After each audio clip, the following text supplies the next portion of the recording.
Readings for the Saturday of the second week of Lent. The Father's mercy, a love that restores.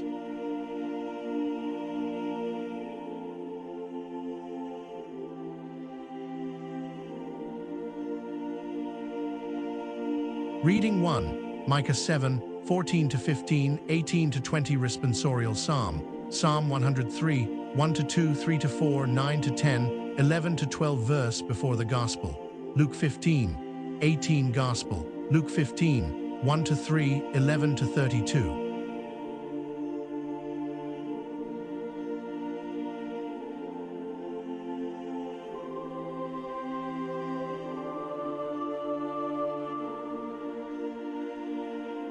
Reading 1, Micah 7, 14-15, 18-20.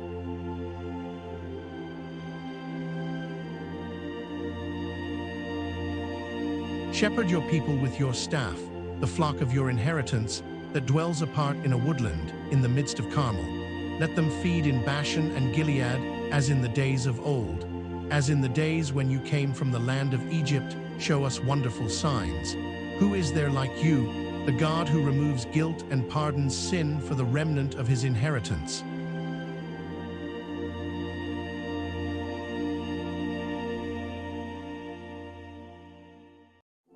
Who does not persist in anger forever, but delights rather in clemency, and will again have compassion on us, treading underfoot our guilt. You will cast into the depths of the sea all our sins.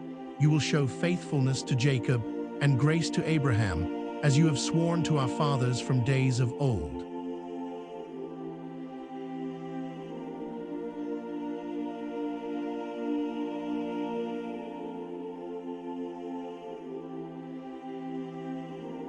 Responsorial Psalm, Psalm 103, 1-2, 3-4, 9-10, 11-12.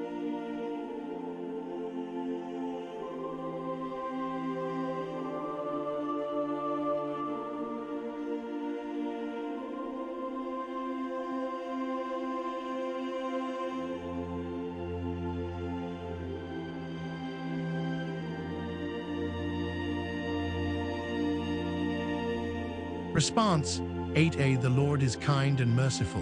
Bless the Lord, O my soul, and all my being, bless his holy name. Bless the Lord, O my soul, and forget not all his benefits. Response: the Lord is kind and merciful.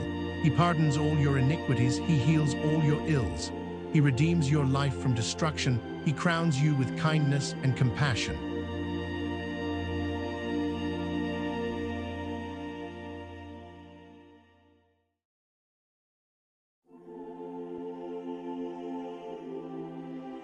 Response: the Lord is kind and merciful. He will not always chide, nor does he keep his wrath forever. Not according to our sins does he deal with us, nor does he requite us according to our crimes. Response: the Lord is kind and merciful. For as the heavens are high above the earth, so surpassing is his kindness toward those who fear him. As far as the east is from the west, so far has he put our transgressions from us. Response: the Lord is kind and merciful.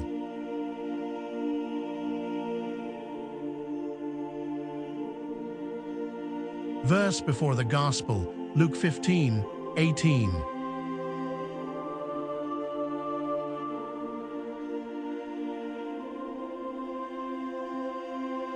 I will get up and go to my father, and shall say to him, Father, I have sinned against heaven and against you.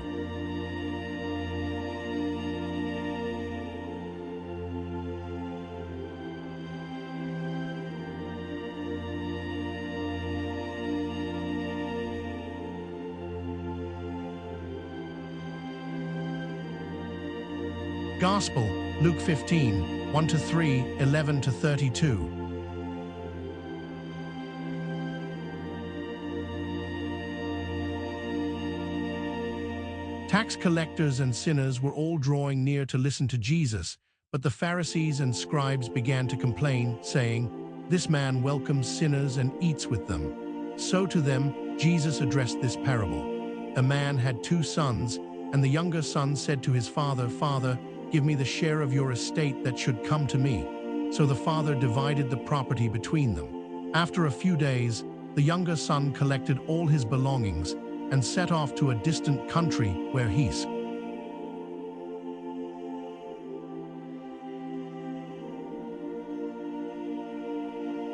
When he had freely spent everything, a severe famine struck that country, and he found himself in dire need. So he hired himself out to one of the local citizens, who sent him to his farm to tend the swine. And he longed to eat his fill of the pods on which the swine fed, but nobody gave him any. Coming to his senses, he thought, "How many of my father's hired workers have more than enough food to eat, but here am I, dying from hunger."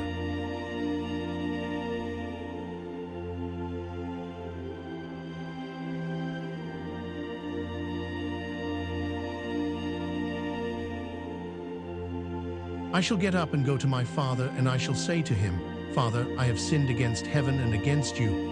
I no longer deserve to be called your son. Treat me as you would treat one of your hired workers." So he got up and went back to his father. While he was still a long way off, his father caught sight of him and was filled with compassion. He ran to his son, embraced him, and kissed him. His son said to him, "Father, I have sinned against heaven and against you.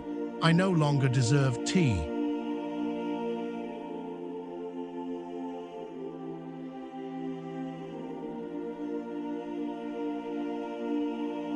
But his father ordered his servants, "Quickly, bring the finest robe and put it on him.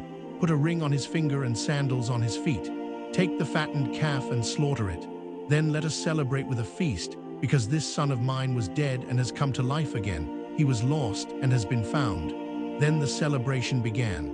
Now the older son had been out in the field, and on his way back, as he neared the house, he heard the sound of music and dancing. He called one of the servants.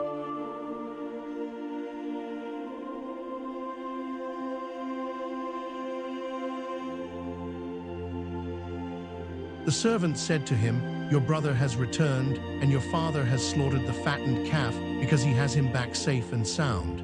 He became angry, and when he refused to enter the house, his father came out and pleaded with him. He said to his father in reply, "Look, all these years I served you, and not once did I disobey your orders.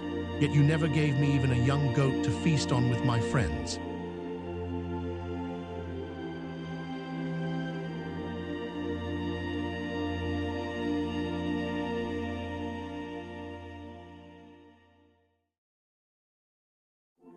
But when your son returns, who swallowed up your property with prostitutes, for him you slaughter the fattened calf. He said to him, "My son, you are here with me always. Everything I have is yours. But now we must celebrate and rejoice, because your brother was dead and has come to life again. He was lost and has been found."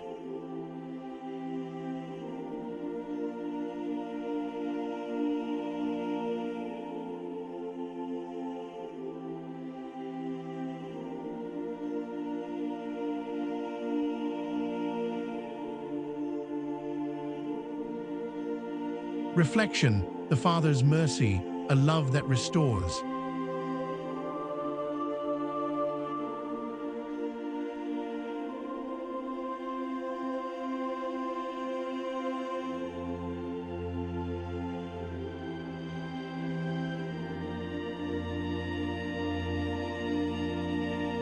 Look, all these years I served you, and not once did I disobey your orders.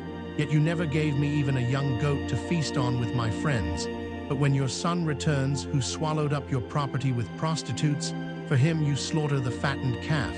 Luke 15:22-24.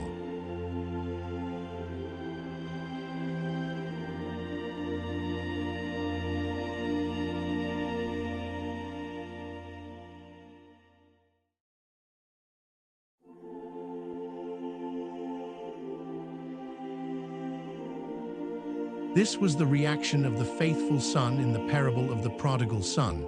Recall that after squandering his inheritance, the prodigal son returns home humiliated and poor, asking his father if he will take him back and treat him as if he were a hired hand. But the father surprises him and throws a huge party for the son to celebrate his return. But the father's other son, the one who remained with him throughout the years, would not join in the celebration.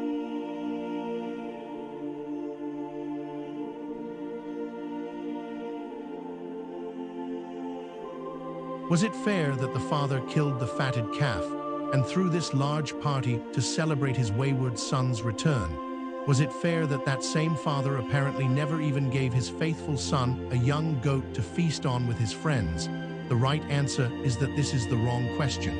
It's easy for us to live in such a way that we always want things to be fair. And when we perceive that another receives more than us, we can get angry and bitter. But asking whether or not this is fair is N.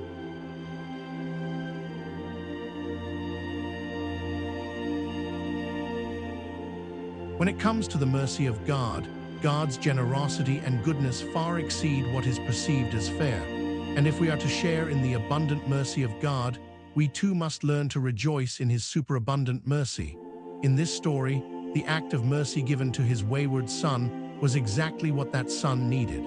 He needed to know that no matter what he had done in the past, his father loved him and rejoiced in his return. Therefore, this son needed an abundance of mercy, partly to reassure him of his faith.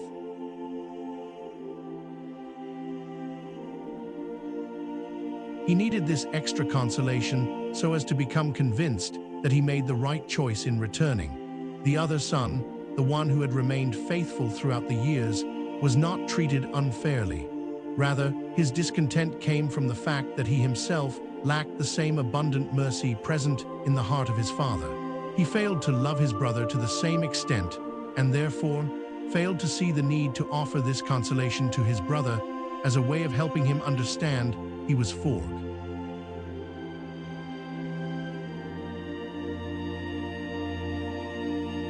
Mercy is very demanding and far exceeds what we may at first perceive as rational and just. But if we desire to receive mercy in abundance, we must be ready and willing to offer it to those who need it the most. Reflect, today, upon how merciful and generous you are willing to be, especially toward those who do not appear to deserve it.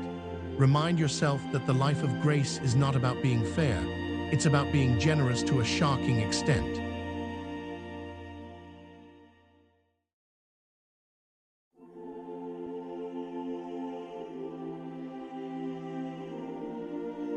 Commit yourself to this depth of generosity toward all and look for ways that you can console another's heart with the mercy of God. If you do, that generous love will also bless your heart in abundance.